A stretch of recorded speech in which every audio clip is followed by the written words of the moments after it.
It's time to feel what you've been bottling up. Life in rural America isn't easy. The long hours, the constant pressures, the demands of the land, livestock, and family, it all takes a toll. We're tough and we've got grit, but somewhere along the way, toughness started meaning bottling up emotions and powering through. But here's the truth. That strategy, it's not working and it's poisoning us. Maybe you've noticed and maybe you haven't, but the numbers don't lie. We're breaking down and it's showing up in our bodies, our relationships, and in the rising suicide rates in agriculture. You don't have to carry any of it alone. There's another way. If you're ready to stop being weighed down and start moving forward, my one-on-one good movement guidance is now open. Visit the link in the show notes to learn more and see if one-on-one guidance could be for you.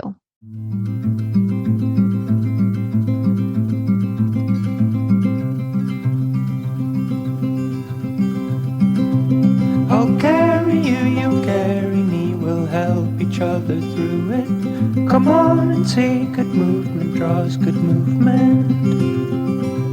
Welcome to Good Movement Draws Good Movement, the podcast where farmers, ranchers, and rural folks can grow relationally through awareness, understanding, and effective communication. Hey, it's T. I'm your host, and I, along with my guests, will be covering topics related to drawing good movement. Things like self and social awareness, brain science, positive psychology, extending grace, and so much more. We'll share tools that can help you understand why you are the way you are, why others are the way they are, and how you can use that to step out of self-told lies with grace and compassion to draw good movement in conversations, relationships, and life in rural America. Let's go draw good movement. Welcome back to the Good Movement Draws Good Movement podcast.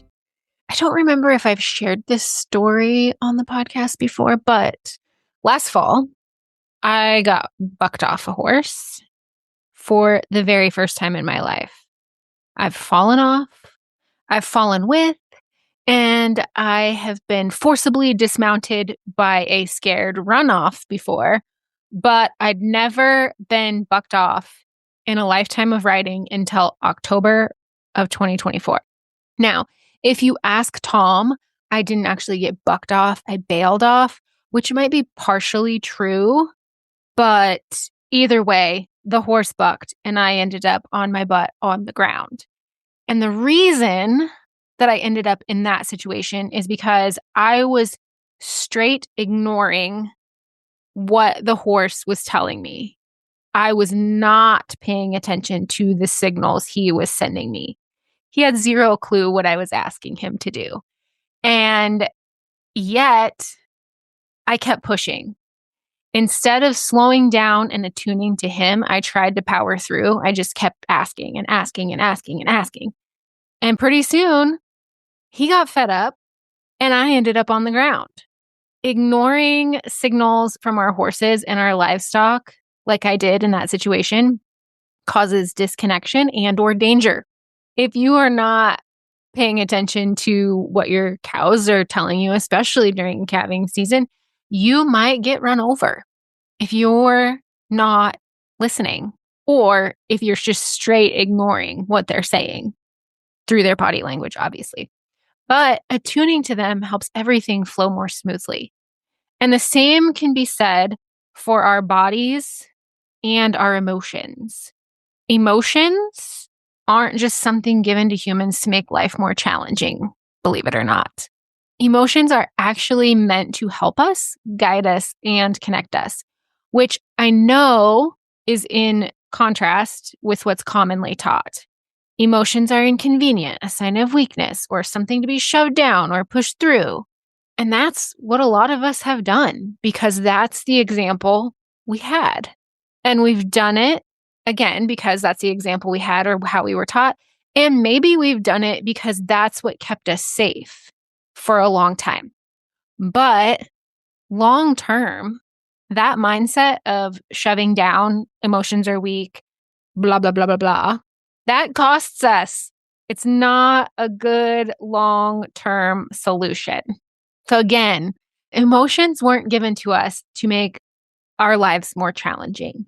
They're actually a really beautiful part of our design as humans. Feelings in our bodies and the emotions they represent help us, guide us, and connect us. They help us by alerting us when something matters, when something's off, or when something's meaningful.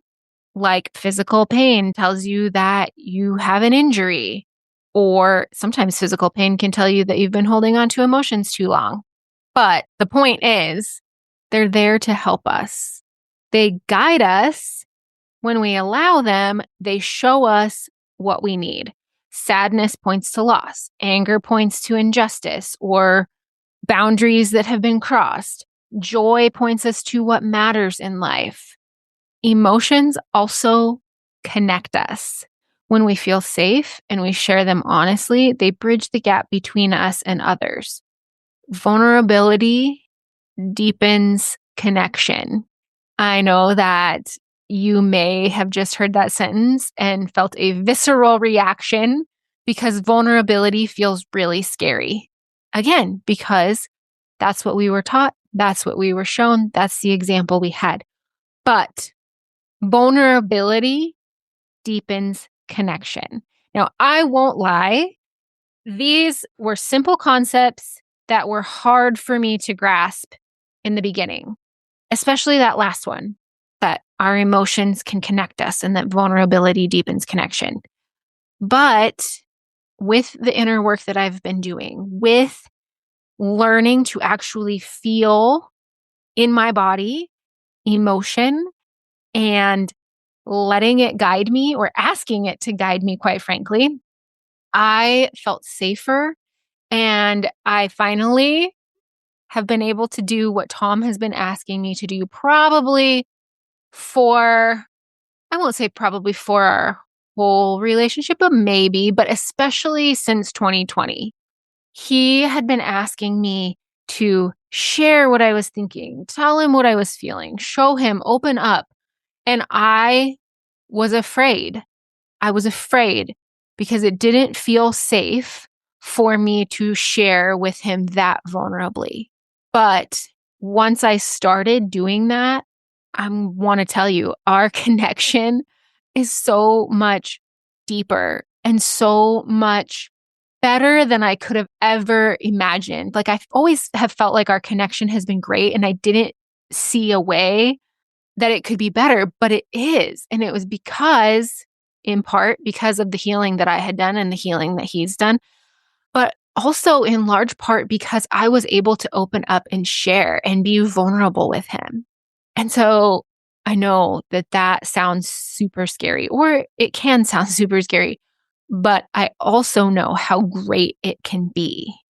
So when we shove our emotions down, put a lid on the boiling pot, or, just if you've seen Inside Out 2, when anxiety puts all the other emotions in the jar. Oops, I should have said spoiler alert. She puts them in a jar and she puts the lid on and she sends them into the vault of secrets. I don't know if that's what it's really called.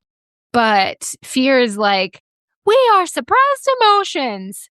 When we do things like that, there is not only a relational toll, but also a physical toll. Unprocessed emotion doesn't go away. Unprocessed emotion gets stored in our bodies where it can and does affect our behaviors and even our physical health, especially when we hold on to them for extended periods of time. So how do we start letting emotions be the guide and not this challenge to overcome? First of all, we feel them. We feel the sensations in our body. We get in touch with what our body is trying to tell us. And then we name what we're feeling. There's heat in my belly and I feel angry. I have tightness in my chest. I feel afraid. And then be curious and not judgmental. What might this emotion be trying to show me? What is behind this? What's the deeper thing here, because usually the thing is not the thing. And then we practice safe expression. So write it down, speak it out, move your body. So how I do this is I feel anger in my belly. When I said there's heat in my belly and I feel angry, that is what I say. There's heat in my belly and I feel angry. Then, as I'm getting curious and not judgmental, I ask myself, what is causing me to feel angry? What boundary has been crossed here? And then I speak it out, or probably more likely, I move my body, or I set a boundary if I need to. So moving forward, I would love for you to think about what emotion or emotions you've been ignoring and or labeling as bad lately. There's no such thing as a bad, I'm doing air quotes, emotion, because they're all meant to help us, guide us, and connect us. And in addition to that, what might those emotions be trying to help you see, do, or say? And with that, until next time, draw good movement. Thanks so much for tuning in. I'm so grateful for you. If you found value in this episode, I'd love for you to share with others who might also benefit from tuning in. Share by word of mouth, send it in a text, take a screenshot and post it on social media, or share however you prefer. And if you haven't already, hit the follow or subscribe button so you never miss an episode. Until next time, draw good movement.